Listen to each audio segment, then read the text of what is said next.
Hello everybody, we're back with another video. In today's video, we are going to be recapping the episode Rangers of Two Worlds. Although, I guess it's 2 episodes technically, but it's the Power Rangers Zeo episode.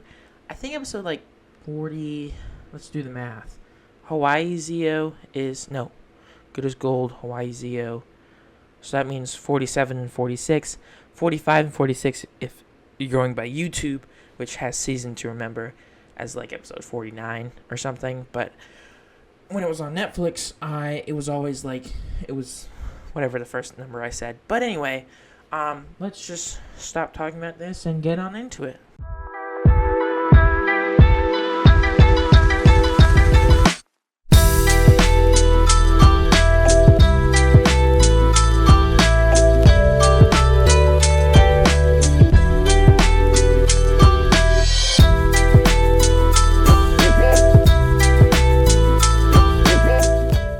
This episode begins at the youth center, with Kat trying to hide something from Tanya.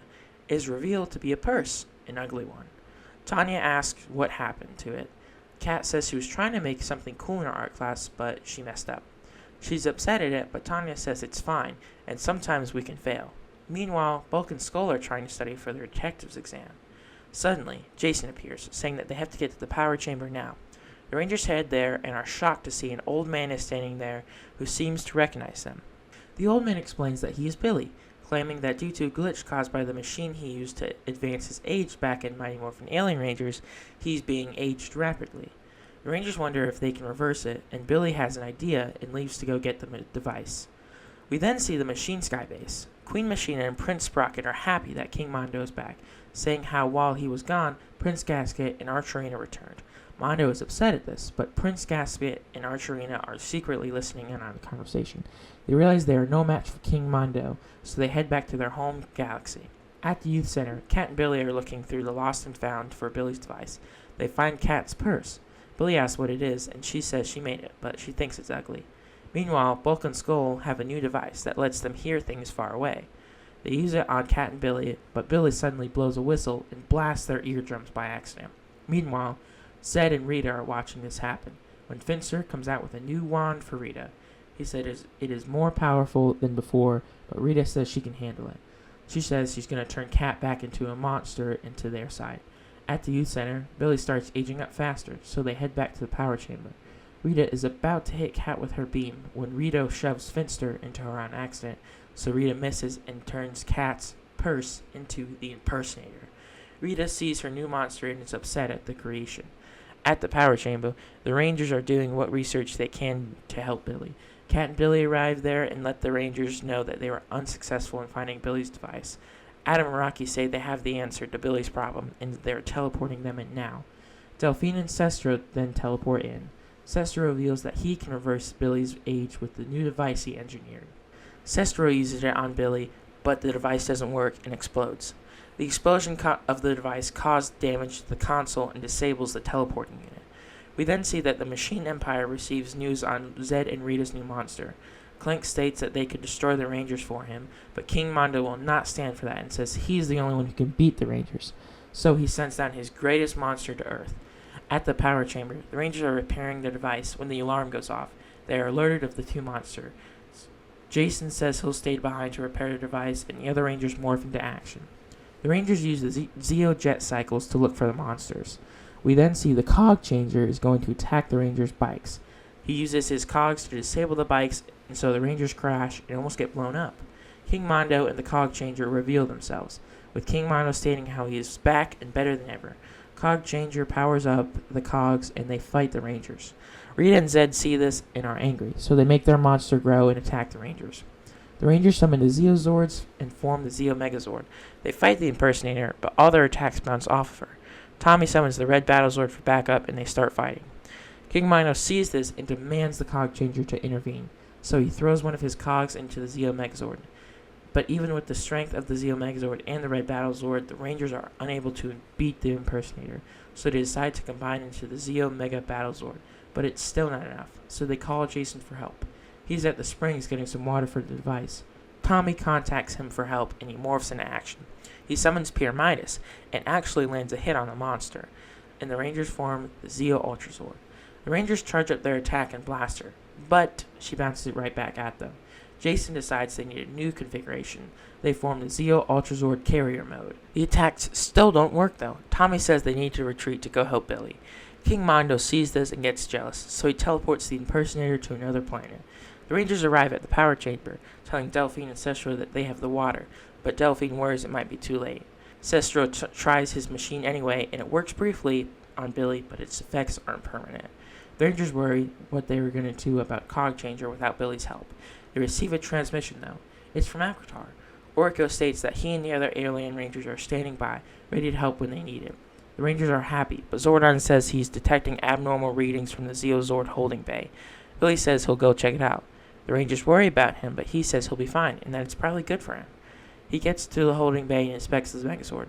Suddenly, Cog Changer activates his Cog and takes control of the Zeo Megazord with Billy still inside of it.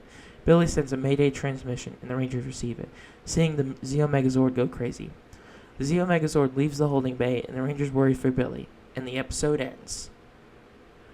But then it picks up right after in part 2, with Billy telling the Rangers he can't reach the main control panel of the Megazord to retake control. Adam says they have to teleport him out of there, but Alpha says with the control console destroyed, they can't. Alpha and Sestro begin repairing it, but they aren't able to fix it fully. So Delphine says the other Rangers go try to stop Zeo Megazord with the Super Zeo Megazord. The Rangers morph back into action and summon the Super Zeo Megazord. Billy tries to work on the Zeo Megazord from the inside, while the Rangers are trying to hold the Megazord still. They aren't able to hold it still, but we see Sestro and Alpha working on the teleportation system. Sestro fixes it and teleports Billy out of the Megazord. We then see that even though Billy has escaped, Cog Changer has gotten full control of the Zeo Megazord in the cockpit. Jason warns Tommy, and the two Megazords fight. Alpha scans Billy, revealing he will reach age 100 in 1 hour. Jason asks Billy to hang on, and asks Delphine and Sestro if they have any ideas. We then see Rita is watching the battle in shock, as King Mondo is about to destroy the Rangers. Finster then tells Rita that she has located her monster, and is teleporting it into the Rangers' Super Zeo Megazord. She then forces the Rangers out of the Megazord and takes control of it. The two Megazords still fight, wanting to take each other down for their respective masters. We then see Bulk and Skull are about to start their detectives test. Just as they start, the monster alert goes off. However, they think it's just part of the test and continue it. The Rangers helplessly watch as the two monsters fight in their own Megazord. Jason teleports to the Rangers and uses Orc to help. Jason summons him and tells him about the monsters taking control of their Megazords. Orc goes to try to help, but he just tries to talk him down, so he's hit away and shrunk back down. The Rangers are disappointed by Orc's failure, but King Mondo sends Cogs to distract them. The Rangers beat up the Cogs and head back to the power chamber. Delphine says she's found a way to treat Billy, but warns them it might be dangerous.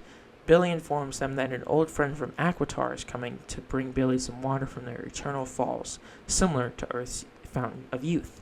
Sestro warns them that they have never used it on a human before, but Billy says he's willing to take the risk.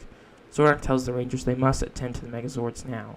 Kat comes up with a plan and says she'll need everyone's help for this. The Rangers go to the fight of the Megazords. The impersonator wants to go fight the Rangers, so she leaves the Megazord. Rita sees this and teleports the monster to the moon, yelling at her for leaving the Megazord. The Rangers use this chance to take back the Super Zeo Megazord. The guys hold the Zeo Megazord still while the girls get into the Zeo Megazord cockpit and destroy Cog Changer's Cog that is allowing him to control the Megazord. They then force Cog Changer out of the Megazord and take back control. We then flash to the power chamber, with Sestria arriving with the water. She greets Billy, and they are both glad to see each other. She gives him the water, and it starts working, but it's still not enough. Alpha suggests sending him to Aquitar for higher dosage. Billy agrees and tells Jason to tell the others about his departure. Jason agrees, and Billy and Sestria go back to Aquitar. We then see that Finster has picked up a transmission from King Mondo. He is sending a large battalion of Cogs and Cog Changer to attack the Rangers. Rita then sends a impersonator back down to Earth to destroy the Rangers. At the power chamber, the alarm goes off for Cog Changer and impersonator. Jason says he needs to go and help, and Delphine says she will dispatch the other alien Rangers. They all go and morph into action. All the Rangers arrive to face off against the army of Cogs, Cog Changer, and impersonator. The Rangers all pose and then attack the army. The Rangers beat the Cogs, and the alien Rangers fire a blast at the impersonator, and the Zeo Rangers fire the Zeo power cannon at the Cog Changer. Clank arrives though, and he grows the card changer, and then Rita and Zed grow impersonator. Tommy tells the Alien Rangers to battle the Cogs with Jason, while the other Zeo Rangers handle the monsters. The Rangers summon the Super Zeozords, but are blasted by the monsters. The Rangers start fighting, and Tommy and Rocky taking the card changer, and Kat, Tanya, and Adam taking impersonator. Just as the Rangers start winning, King Mondo demands the monsters to unite, and they do so. The Rangers decide to form the Super Zeo Megazord in response, and try the Super Zeo Megazord Saber. But the monsters just absorb the attack. The Rangers then decide to use the power of the Zeo Megazord, the Red Battle Sword, the Super Zeo Megazord, and the Warrior Wheel. With the combined power of all 4 Megazords, the Rangers are able to defeat the monsters once and for all. The Alien Rangers and Jason defeat the Cogs, and the Rangers regroup, with Tommy thanking the Alien Rangers. At the juice bar, we see Bulk and Skull getting their detective exams results, with them having passed. But Detective Stone explains that normally they would not have passed, but because they did the exam during a monster attack, they gave them extra points, and they managed to pass. Bulk and Skull are shocked that the monster attack was real, and they faint. At the power chamber, the Z Rangers receive a transmission from Aquitar, but the overuse of their teleporting systems has weakened their transmission. Cestria informs the Rangers that the Eternal Falls has worked, and Billy is young again. However, Billy tells the Rangers that he has decided to stay on Aquitar. The Rangers say they'll miss him, but support his decision. The Rangers say goodbye to Billy, and during the credits, we see a highlight montage of Billy's highlights throughout the years. And the episode ends. Well, that's all for this crossover, or I guess it's really a team-up. It's because, like, I consider a crossover, like, 2 different franchises crossover, but 2 different Power Rangers teams, they team up. But that's just what I classify it as. But yeah, I have not done an episode recap in a very long time, so it is good to be back. I hope you enjoyed. Instead of doing just pictures, I did actually clips from the episode, so I hope that actually made it kind of better. But yeah, that's really all I have to say. So I hope to see you guys next week for the Ninja Quest finale. But anyway, I will see you guys then. Goodbye.